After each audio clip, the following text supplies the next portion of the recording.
do tempo das fábricas para a era dos tablets e aplicativos. O mundo mudou e o trabalho, claro, também acompanhou essa transformação. Surgiram os infoproletários. O repórter Marcelo Canelas vai mostrar qual foi o impacto dessa revolução digital na saúde do trabalhador brasileiro.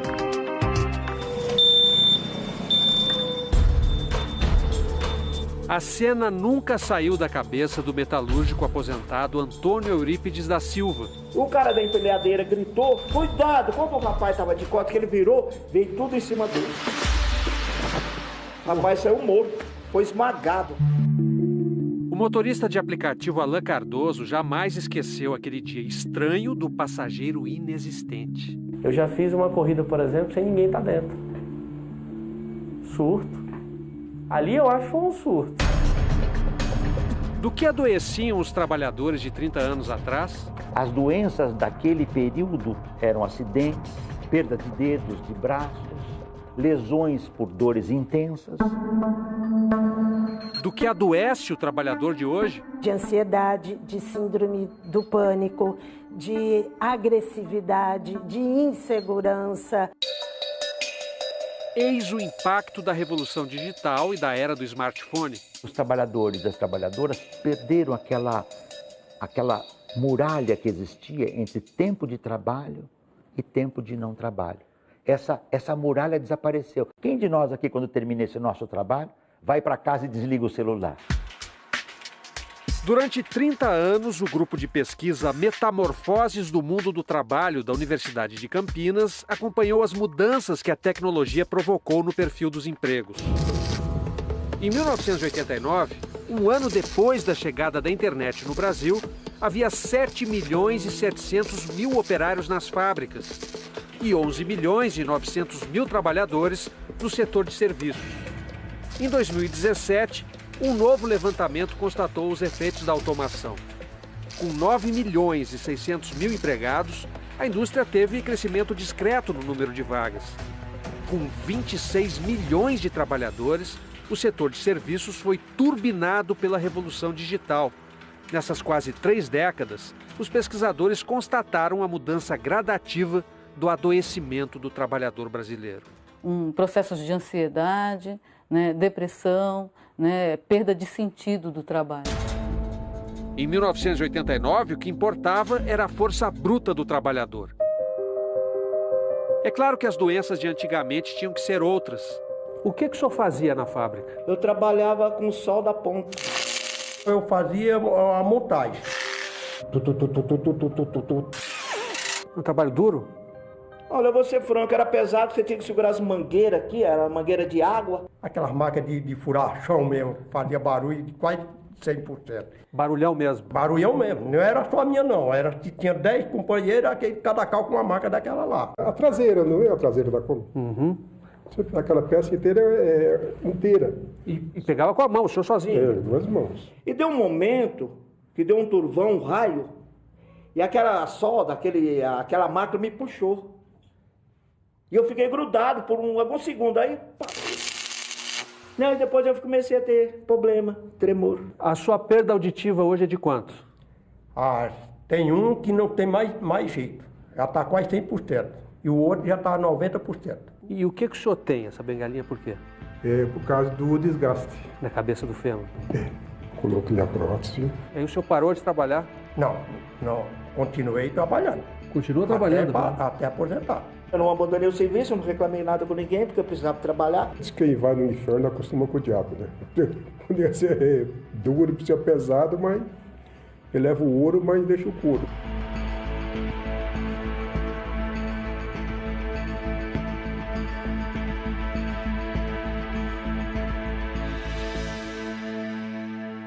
Já se passaram bem mais de 30 anos desde que Antônio, Francisco e Fernando começaram a trabalhar na indústria automotiva.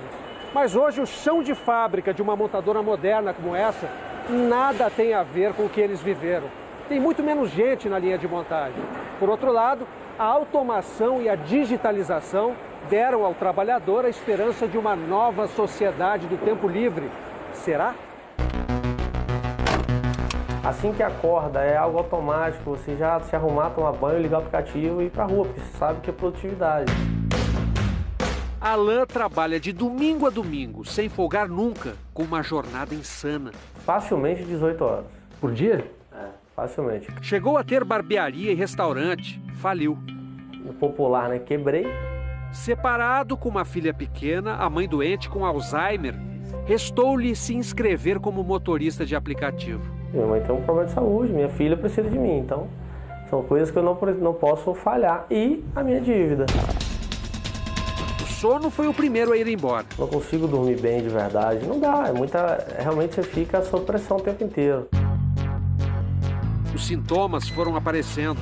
Dores musculares, está muito tempo dentro do carro, tontura, e aí às vezes a questão da tontura está relacionada à falta de vitamina no corpo, porque você come mal, às vezes tremedeira, que aí eu acho que está relacionada ao estresse.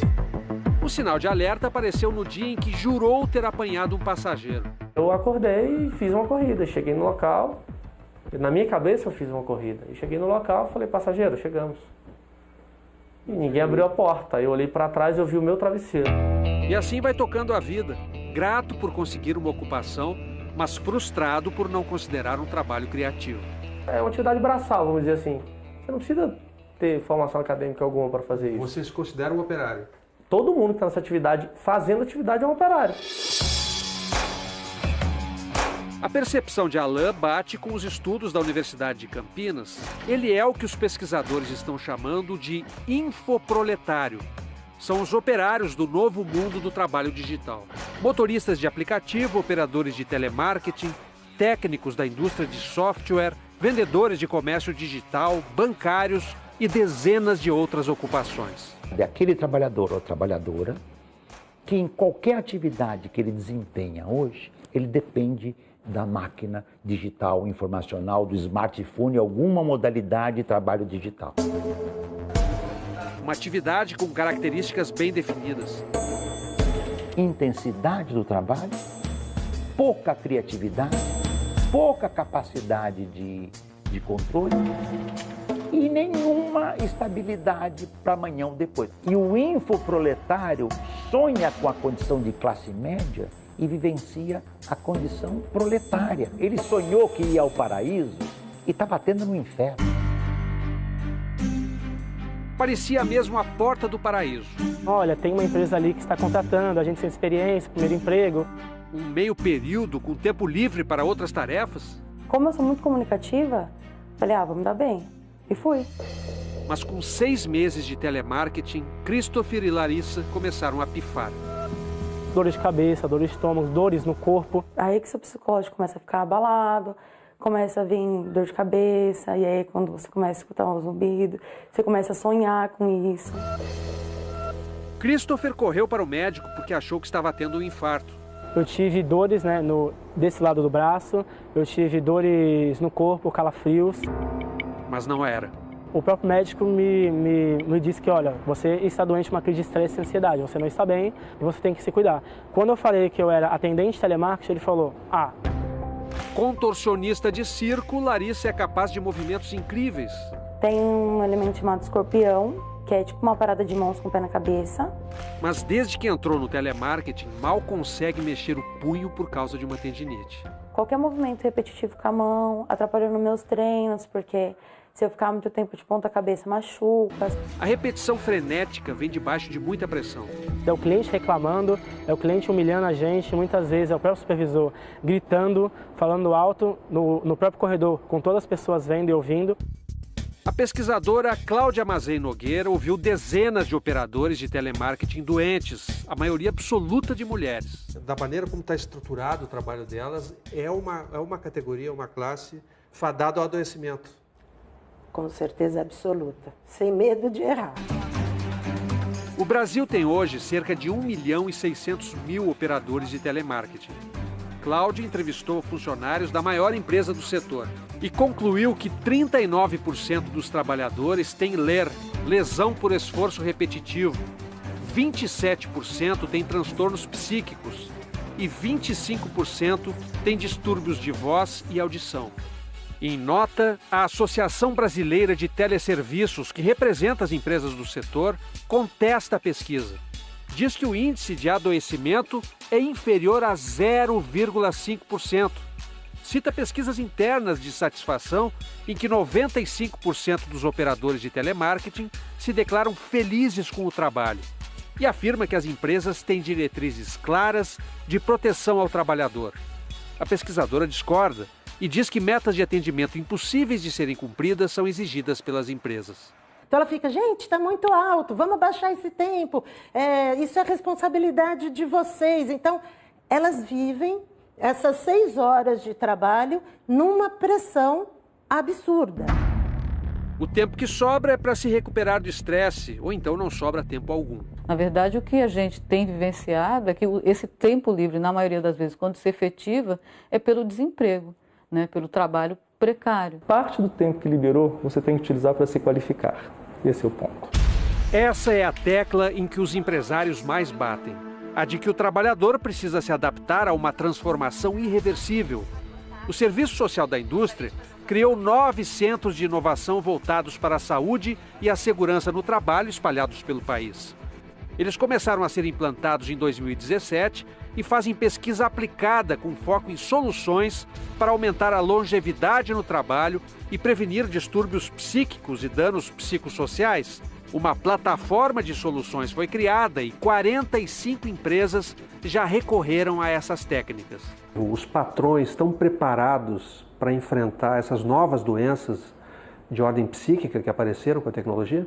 O impacto da tecnologia é tão brutal que ninguém na sociedade está preparado completamente para trabalhar. Então a gente tem que ter um processo que é de nação, construção de todos, para resolver isso. O problema não é a tecnologia em si, é como nós nos preparamos para as transformações que a tecnologia gera. Os infoproletários ainda não encontraram o ócio que a tecnologia prometeu. Qual que é a preocupação que você tem quando você vai trabalhar? Complicado. É ficar pouco tempo sem ver minha filha.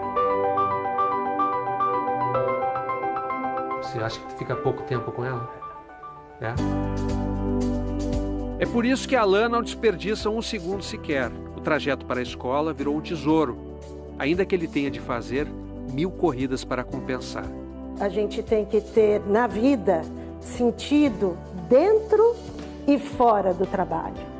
Ou seja, você precisa ter aquele tempo que você vai, no caso, para sua casa, que você possa ter o tempo de ler um bom livro, de deitar numa rede. E isso cada vez mais está diminuindo nesse tempo que faz algum sentido positivo na vida.